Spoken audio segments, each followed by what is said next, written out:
Anti social personality ڈس order کا شکار ہو جاتے ہیں۔ ڈائگنوسس یا تشخیص۔ اینٹی سوشل پرسنالٹی ڈس آرڈر کو تشخیص کرنے کے لیے پیشنٹ کی ایج کم از کم 18 سال یا اس سے زیادہ ہونا ضروری ہے، اور اس کی زندگی کی تاریخ میں 15 سال کی عمر سے پہلے کنڈکٹ ڈس آرڈر کا ہونا ضروری ہے، یعنی اس نے کبھی قانون توڑا ہوگا یا کبھی شدید غصے کی عالم میں کسی بچے یا جانور کو بہت بری طرح مارا پیٹا ہوگا، بچپن میں گھر سے بھاگ جانے کی اس کی کوئی کہانی ہوگی، یا کبھی اس نے جان بوجھ کر کسی کے املاک یا کسی کے مال کو توڑا پھوڑا یا نقصان پہنچایا ہوگا، اور یہ باتیں زیادہ تر کئی بار واقع ہو چکی ہوں گی یا ہوتی رہی ہوں گی۔ Diagnostic and statistical manual of mental disorder 5th edition کے مطابق پرسنالٹی ڈس آرڈر کے 7 کرائٹیریا یعنی پہچان یا کسوٹی ہے، جس میں سے کم از کم 3 یا اس سے زیادہ کرائٹیریا یعنی پہچان موجود ہو تو وہ شخص anti social personality disorder کے ساتھ ہوگا۔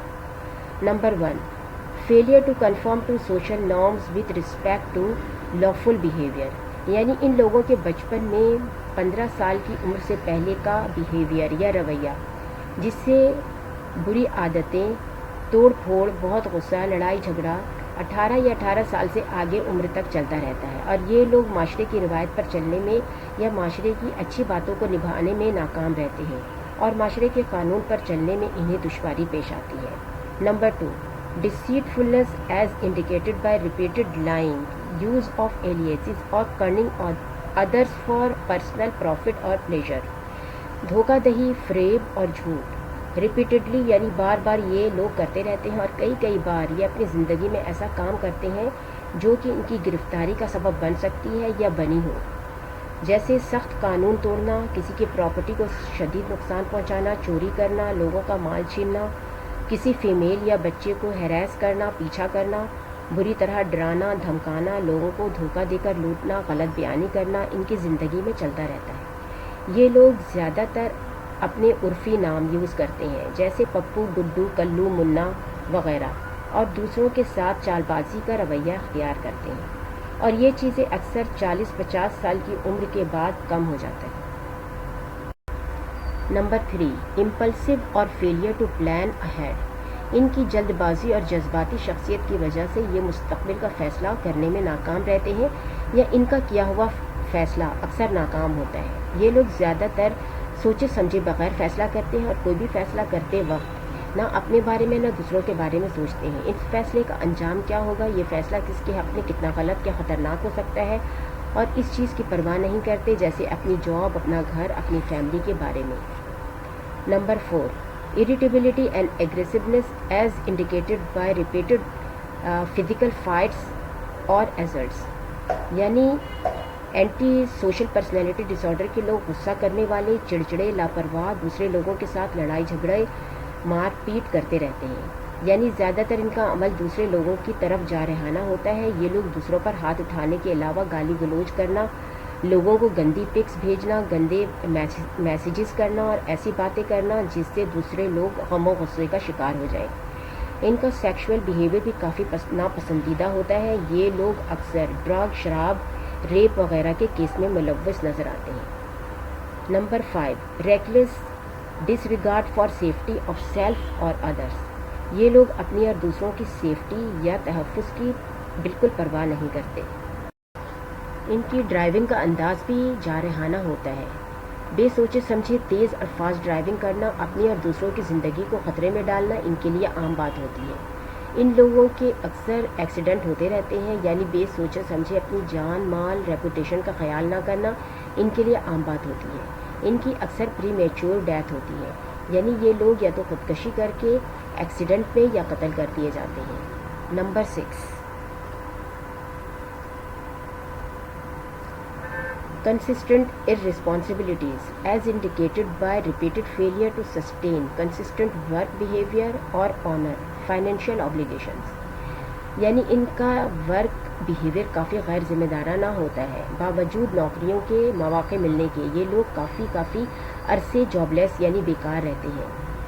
اس طرح کے لوگ اکثر اپنی نوکریوں سے کسی نہ کسی ڈس آنیسٹی کی وجہ سے نکال دیے جاتے ہیں۔ یہ لوگ جلدی جاب بدلتے رہتے ہیں، اور جاب چھوڑتے وقت دوسری جاب کب ملے گی اس بات کی ان کو کوئی پرواہ نہیں ہوتی۔ یہ لوگ جاب سے اکثر غائب رہتے ہیں بغیر کسی عذر یا وجہ کے اور اکثر اوقات قرضے مانگتے نظر آتے ہیں۔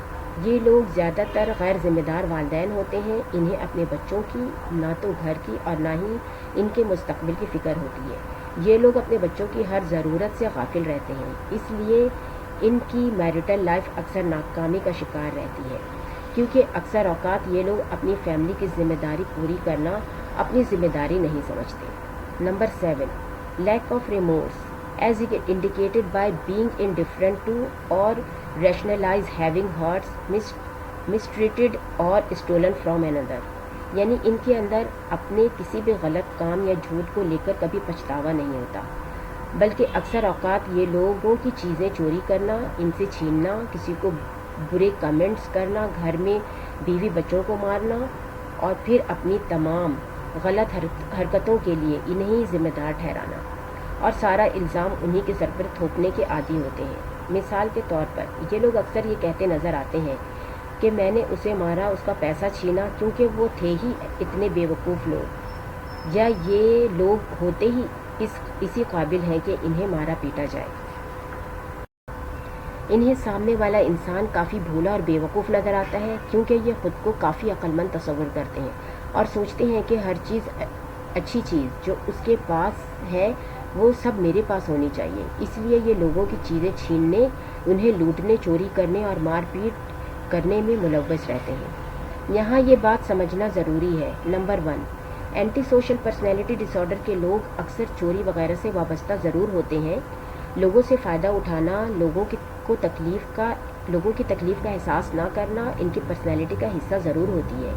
اس کے باوجود criminal behaviour anti social personality disorder سے الگ ہوتا ہے۔ کرمنل بیہیویئر جو کہ لوگ اپنے کسی مذموم مقاصد کے لیے کھیلتے ہیں، اینٹی سوشل پرسنالٹی ڈس آرڈر کا حصہ یا پارٹ نہیں ہے۔ نمبر 2، اینٹی سوشل پرسنالٹی ڈس آرڈر کی موجودگی شیزوفرینیا اور بائی پولر ڈس آرڈر کے دوران خاص معنی نہیں رکھتی۔ میری آنے والی next video borderline personality disorder پر ہوگی۔ میری ویڈیو کو جن لوگوں نے سبسکرائب نہیں کیا ہے تو پلیز سبسکرائب کر لیں، یعنی بیل آئیکن ضرور دبائیں۔ اگر یہ معلومات آپ کو اچھی لگی ہے تو لائک کریں، اپنے دوستوں کے ساتھ شیئر کریں اور اپنی رائے کا اظہار ضرور کریں۔ یہ میری ریفرنسز ہیں۔ Thank you.